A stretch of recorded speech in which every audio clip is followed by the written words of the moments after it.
पुरानी पाठशाला। माँ ने कहा था कि मुझसे अनुमति लिए बिना राजभवन से बाहर मत जाना। मुझे शीघ्र ही उनसे अनुमति लेनी होगी।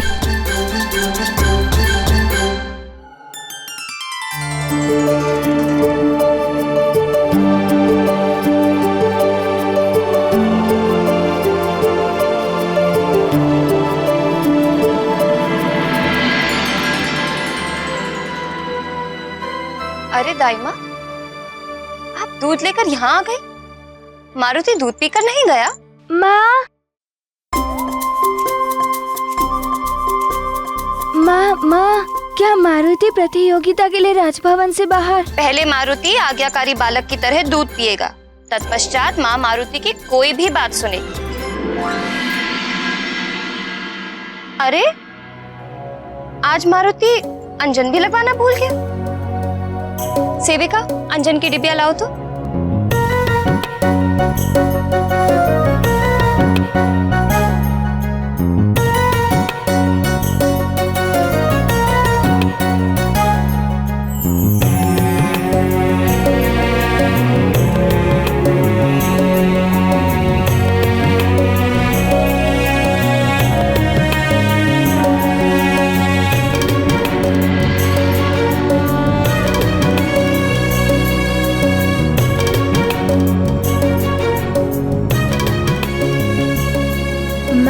माँ की आज्ञा के अनुसार मारुति ने दूध पी लिया।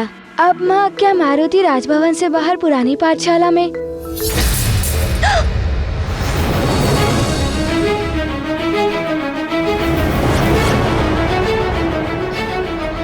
हर हर महादेव, ये दर्पण तो। रुक जाइए आर्यपुत्र।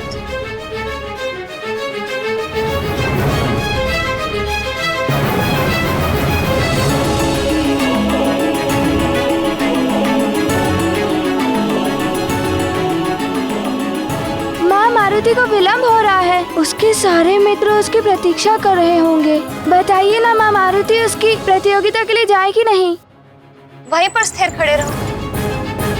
यदि तुम्हारा पाँव कांच के टुकड़े पर पड़ गया ना तो तुम आहत हो सकते हो। माँ, अनुमति। हाँ हाँ, जाओ, बाहर जाओ। माँ, मारुति जाए ना? हाँ, तुम जाओ पुत्र, मैं कांच उठवा रही हूँ। माँ, आप कितने अच्छे हो।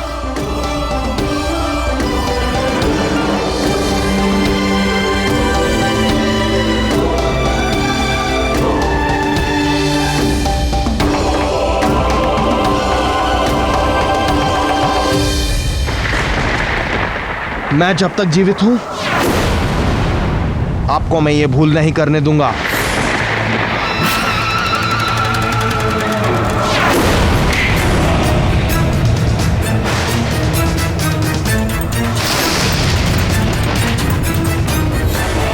मैं जानता था उस मरकट के लिए तुम मुझ पर हाथ अवश्य उठाएगा।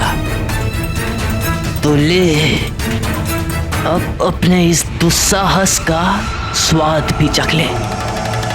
ले और ले।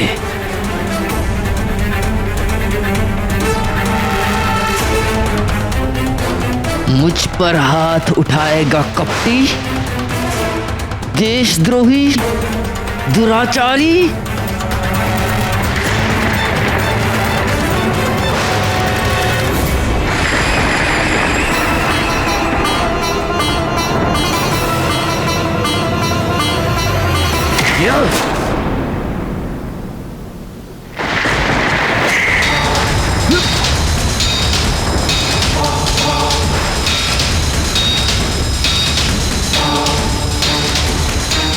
क्यों ना आज उस मरकट के स्थान पर मैं तुझे ही मार दूं। ना तू रहेगा और ना ही तेरी उस मरकट से मित्रता होगी, और ना ही सत्य होगी नारद जी की भविष्यवाणी।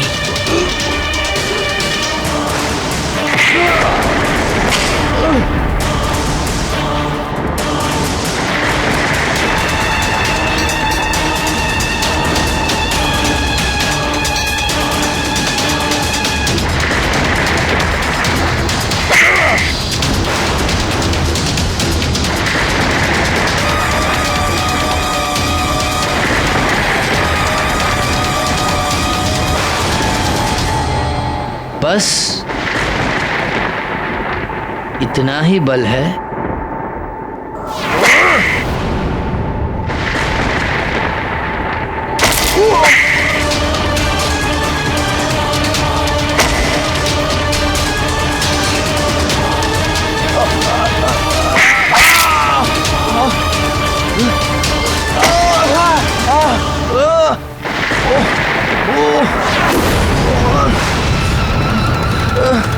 अभी तो बस हाथ उठा है मेरा, और अभी से ये दशा है तुम्हारी। और यदि मेरी प्राण घातक गदा तुम पर उठ गई तो तुम फिर कभी उठ नहीं पाओगे।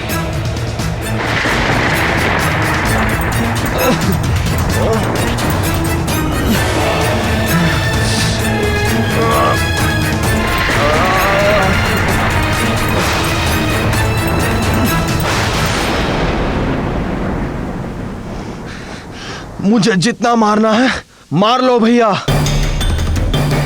किंतु अपनी अंतरात्मा को मत मारो।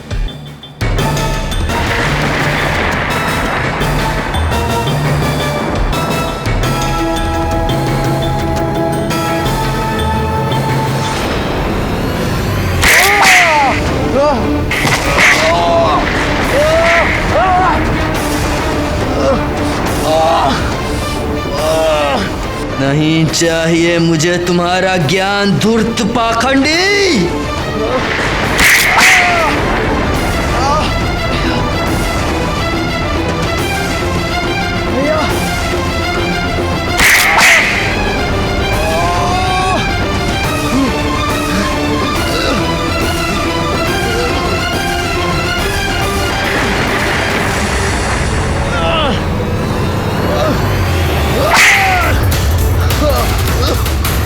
आज तूने अपने मृत्यु का आह्वान किया है मूढ़ सुग्रीव।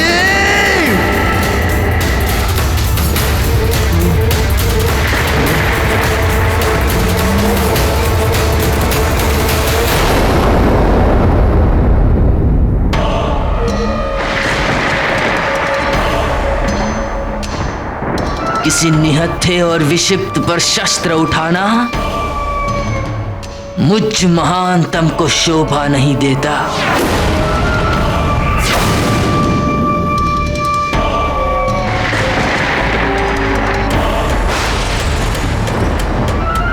मुझे रोकने चला था।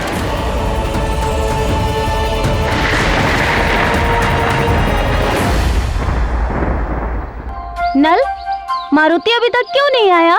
मैं भी यही विचार कर रहा हूँ मित्र। मारुति तो एक पालक है, वो कहीं रास्ता तो नहीं भटक गया? हमें उसे अपने साथ ले आना चाहिए था।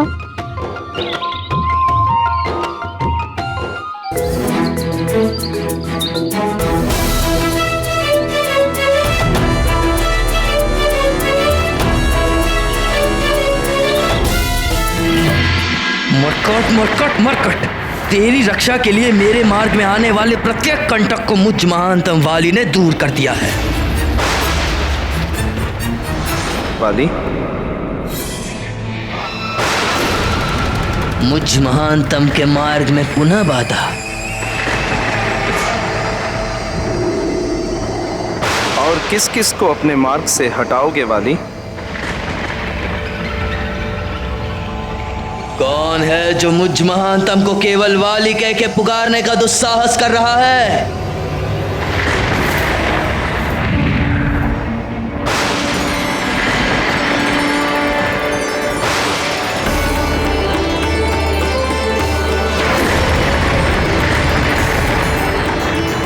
आप? हाँ, मैं इंद्रदेव। मेरे अंश से जन्म लेने के कारण एक प्रकार से मैं आपका महानतम पुत्र और आप मेरे पिताश्री हुए, किंतु आप असमय यहाँ। जिस पिता का पुत्र सत्य मार्ग से विमुख हो जाए, उस पिता को समय असमय का बोध ही कहाँ रहता है। बस इन्हीं के समझाने की कमी थी। अब मैं भी तुम्हारे मार्ग में खड़ा हूं, तो क्या तुम मुझे भी अपने मार्ग से हटाना चाहोगे, जैसे कि तुमने सुग्रीव के साथ किया? ये आप क्या कह रहे हैं? आप मेरे पिताश्री हैं, मेरे पूजनीय हैं, आदरणीय हैं। आदरणीय, पूजनीय, कदाचित तभी तुमने अभी तक मुझे प्रणाम नहीं किया।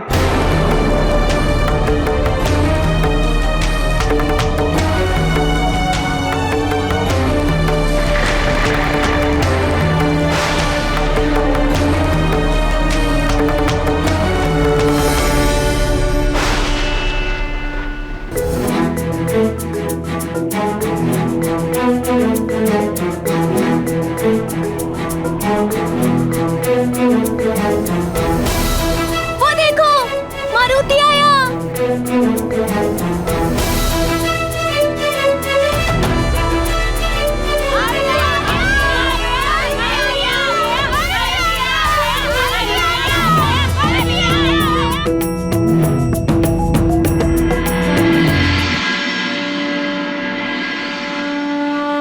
प्रणाम तो तुमने कर लिया पुत्र, अब परिणाम की बात करें। परिणाम? आप किस परिणाम की बात कर रहे हैं पिताश्री? मैं तुम्हारे दुष्कर्मों के परिणाम की बात कर रहा हूं वाली। महानतम वाली कहिए पिताश्री। एक छोटे बालक की हत्या की योजना करने वाला कभी भी महानतम नहीं कहला सकता वाली। तुम मुझसे कभी भी कुछ नहीं छुपा सकते, क्योंकि मैं तुम्हारे मन और कुबुद्धि में चल रहे सभी दुर्विचारों को भली भांति पढ़ सकता हूं। केसरी पुत्र का जन्म भगवान आशुतोष के अनुग्रह से हुआ है, उसे अकेला छोड़ दो, अन्यथा परिणाम अत्यंत भयंकर होगा। युद्ध की चिंता करने वाले योद्धा को महानतम वाली कायर मानता है। आप व्यर्थ ही मेरी चिंता ना करें पिताश्री। पिता होने के नाते तुम्हारे हित और अनहित की चिंता करना मेरा कर्तव्य ही नहीं, मेरा अधिकार भी है। यदि तुमने अकारण केसरी पुत्र को कोई भी हानि पहुंचाई, तो स्वयं मैं देवराज इंद्र भी विधाता के प्रकोप से तुम्हारी रक्षा नहीं कर पाऊंगा।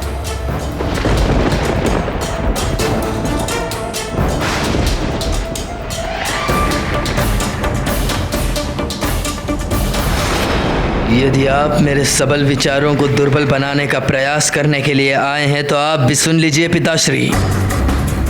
अपने हित अहित की चिंता करने का सामर्थ्य आपके इस महानतम पुत्र में है। अब आप हट जाइए मेरे मार्ग से।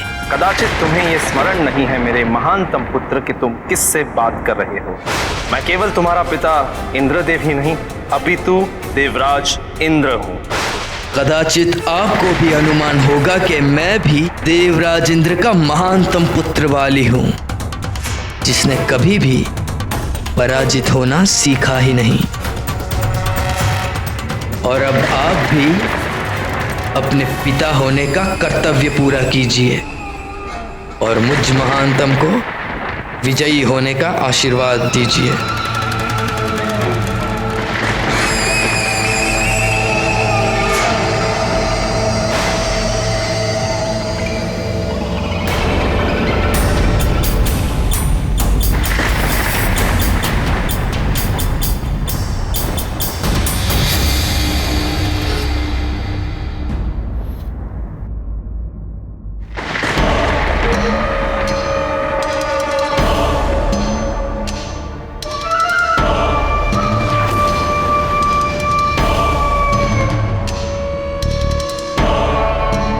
कदाचित आपने मुझे विजयी होने का आशीर्वाद ना देकर अच्छा ही किया, क्योंकि आज जीत मेरी ही होगी और उसका श्रेय भी मुझे ही जाएगा। संसार ये तो नहीं कहेगा कि आपके दिए हुए आशीर्वाद के कारण ही मैं जीत गया।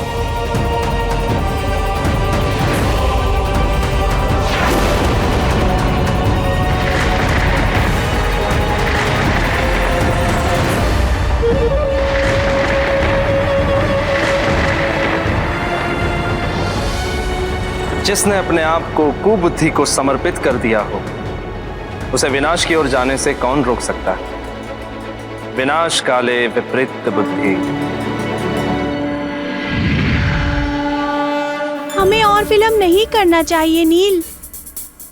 हमें अपनी पुरानी पाठशाला की ओर शीघ्र ही बढ़ना चाहिए।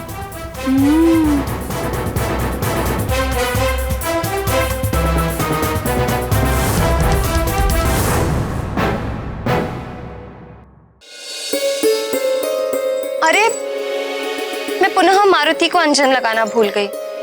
तुम व्यर्थ चिंता कर रही हो प्रिय। मारुति जब लौट के आएगा तो उसे अंजन लगा देना।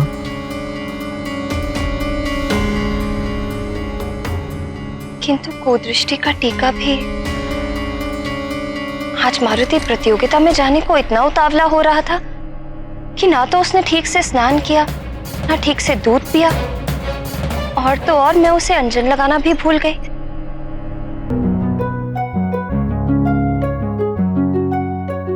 तुम कहो तो मारुति को अभी बुलावा भेजता हूँ प्रिय, ताकि तुम उसे अंजन लगा के चिंता मुक्त हो जाओ।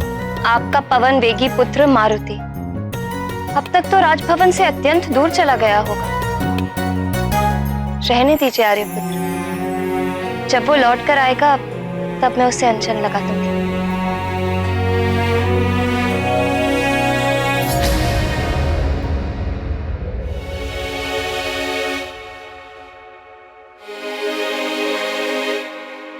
माँ, मारुति जाए ना?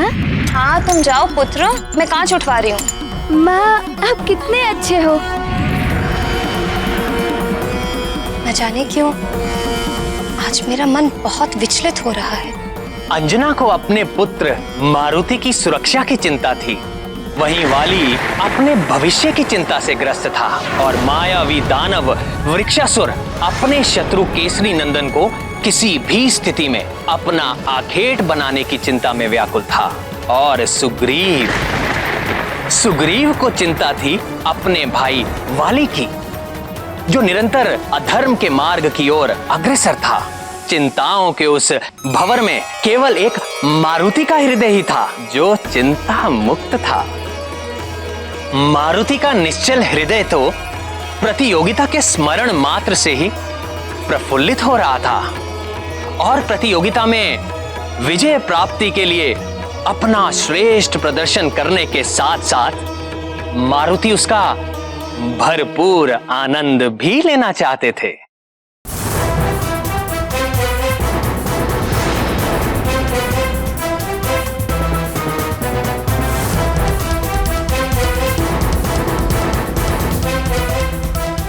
यहाँ आगे का मार्ग तो इन कटीली झाड़ियों से बाधित है।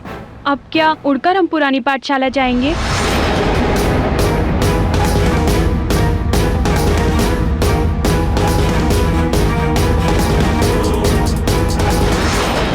थोड़ा ज्ञान मुझसे ले लो गंधमादन। कितनी बार तुम्हें समझाना पड़ेगा? आओ मित्रों, मुझे ये हटाने में तनिक सहायता करो।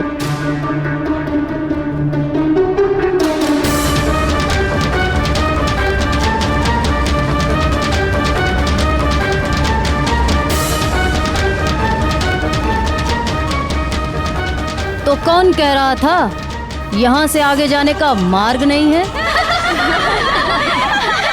तो चलो।